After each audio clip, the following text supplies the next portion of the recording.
So this is about a video that I released, a short clip that I released, in which I have spoken about India's partition. Did India want partition? Did the people of India want a partition? Did they desire a partition?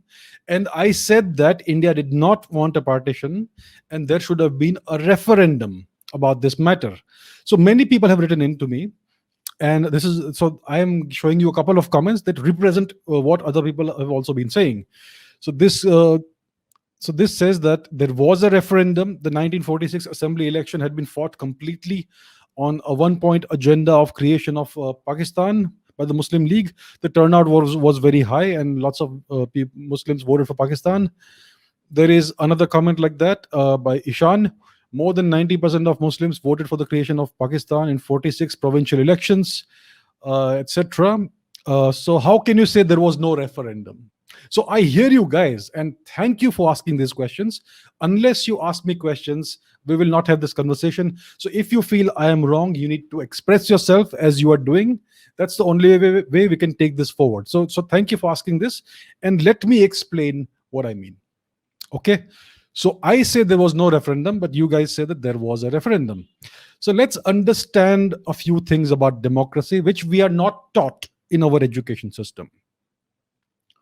Rule number one: an election that is held under foreign occupation is neither free, neither is it fair, nor is it democratic. It is illegitimate and null and void.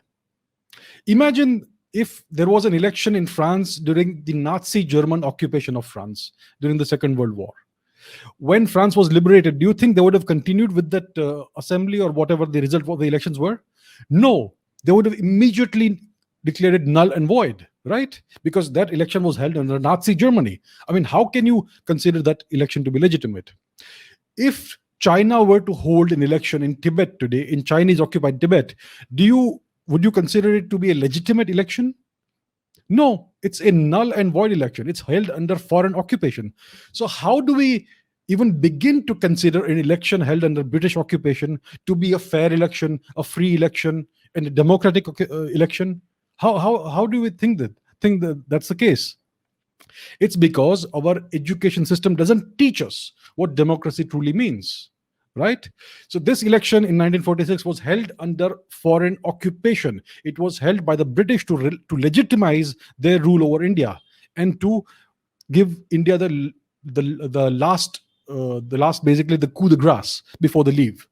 So that was an illegitimate election. It was neither free nor fair nor democratic. It was under foreign occupation. That's point number one. Point number two is, let's take a look at some statistics from this election. All right.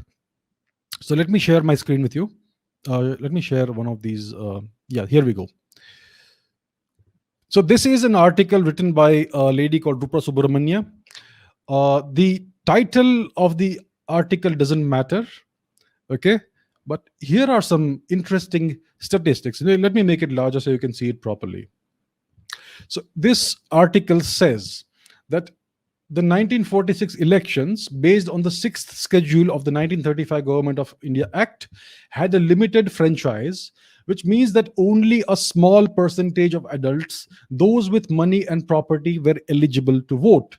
In fact, only 3% of the population could vote for the Central Assembly, and only 13% could vote for the provincial assemblies. That means that only 30 million people could vote in assembly elections out of a total adult population of 120 million. So do you see this? This is what I mean by an election that is not free or fair. There were 120 million adults in India who should have been allowed to vote, but only less than 30 million were actually allowed to vote. So it is not a representative election. It did not represent the will of the true population of India. That's point number two. This election was a fraud. It was a fabricated election, right? And here's point number three. An election is not a referendum. There's a big difference between an election and a referendum. An election is where voters elect representatives. That's an election. A referendum is a direct vote. It is when an entire electorate is asked to accept or reject a single proposal or issue or question. So a referendum is completely different from an election. Both have a vote, But a referendum is not an election. An election is not a referendum. These are separate things. A referendum is about only one question. It's either yes, do you accept it, or no, do you reject it? That's it. You cannot construe an election to be a referendum and interpret its results as the result of a referendum. That is absolutely unacceptable in democracy. We have to understand what true democracy is. And this is how the 1946 election, the so-called 1946 election, was completely illegitimate. It was held under foreign occupation. It was not representative by any stretch of the imagination of the people of India. And thirdly, it was not a referendum. It was an election for seats, for legislature.